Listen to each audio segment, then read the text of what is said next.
नमस्कार दोस्तों। पदों की प्रधानता के आधार पर समास के बारे में जानेंगे आज। इसका एक ट्रिक है, आप उत्तर में ताक दीं। आप उत्तर में ताक दीं।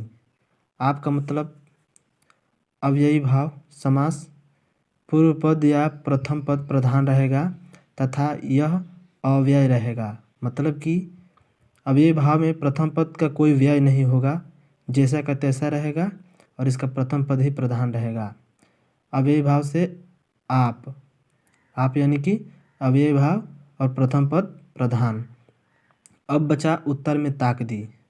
उत्तर में ताकदी के लिए बताया गया है दोस्तों, उत्तर पद प्रधान रहेगा। उत्तर से यानी कि उत्तर में यानी कि उत्तर पद प्रधान रहेगा।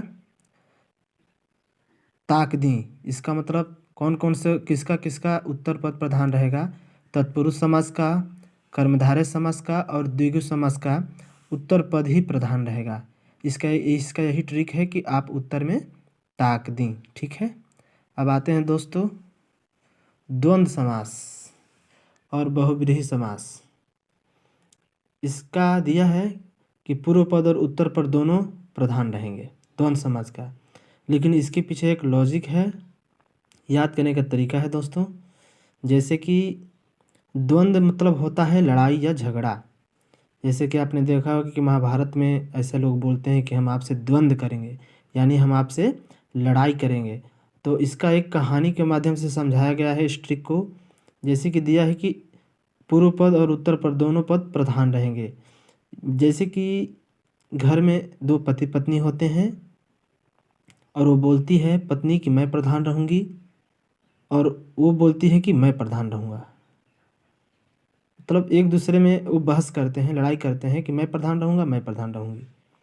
दोनों का दोनों प्रधान होना चाहते हैं घर में, तो इन दोनों के सास ससुर ने क्या किया कि दोनों को ही प्रधान बना दिया। भाई घर तुम लोगों से चलना है, तुम लोग ही चलाओगे, तो तुम दोनों ही प्रधान रहो। ठीक है। इस तरह से हम याद करेंगे इसे, द्वंद्व यानी कि दोनों पद प्रधान। अब आते हैं बहुव्रीहि समास में। ठीक है। इसका में दिया है कि पूर्व पद और उत्तर पद दोनों अप्रधान रहेंगे। मतलब क्या है कि ये दोनों में से किसी की प्रधानता नहीं रहेगी, लेकिन दोनों मिलकर तीसरे की ओर संकेत करेंगे। दोनों मिलकर क्या करेंगे? तीसरे की ओर संकेत करेंगे। दोस्तों इसमें क्या हुआ कि जब द्वंद्व समास जब हुआ, यानी कि दोनों लोग प्रधान हुए, दोनों लोग प्रधान होने के बाद धीरे धीरे बूढ़े हुए, और इसके बाद उसके घर में एक बहू आती है, यानी कि उसके लड़के की शादी होती है और एक बहू आती है। बहू बोलती है घर आते ही कि मैं आप दोनों को प्रधान नहीं मानूंगी। बहू, यही बहू है जो बोल रही है कि मैं आप दोनों को प्रधान नहीं मानूंगी, मैं किसी तीसरे की मानूंगी। और वो तीसरा कौन है? उसका पति है। यानी कि वो अपने सास ससुर का प्रधानता खत्म कर दी। देखिए मतलब यहाँ से समझ में आ रहा है, मतलब यहाँ से है कि द्वंद्व समास में जब उसके सास ससुर ने दोनों को प्रधान बनाया, धीरे धीरे समय बीतता गया, और इसके बाद इनका भी समय बीतता गया, इनका भी एक लड़का हुआ। और जब लड़का हुआ तो उस लड़की की शादी होती है, तो उसके घर में क्या आती है? बहू आती है।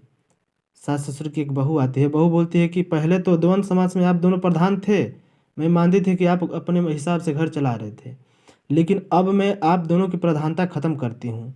अब यहाँ पर मेरा ही राज चलेगा, और मैं भी प्रधान ना होकर मैं किसी तीसरे को ही बनाऊंगी। तो वही बहू है जो अपने तीसरे को संकेत किसको करती है? कहीं को अपने पति को करती है। इसका मतलब ये हुआ कि वो मतलब लेकिन दोनों मिलकर किसी तीसरे की ओर संकेत करते हैं, यानी कि दोनों पद अप्रधान, यानी कि दोनों लोग अप्रधान रहेंगे, और उसका पति, उसका होने वाला जो पति है वो उसका मालिक होगा, वही उसका प्रधान होगा। यानी तीसरे की ओर किसकी ओर संकेत कर रही है? अपने पति की ओर। दोस्तों अगर ये मेरा ट्रिक पसंद आए तो कृपया इस चैनल को लाइक करें और सब्सक्राइब करें। धन्यवाद।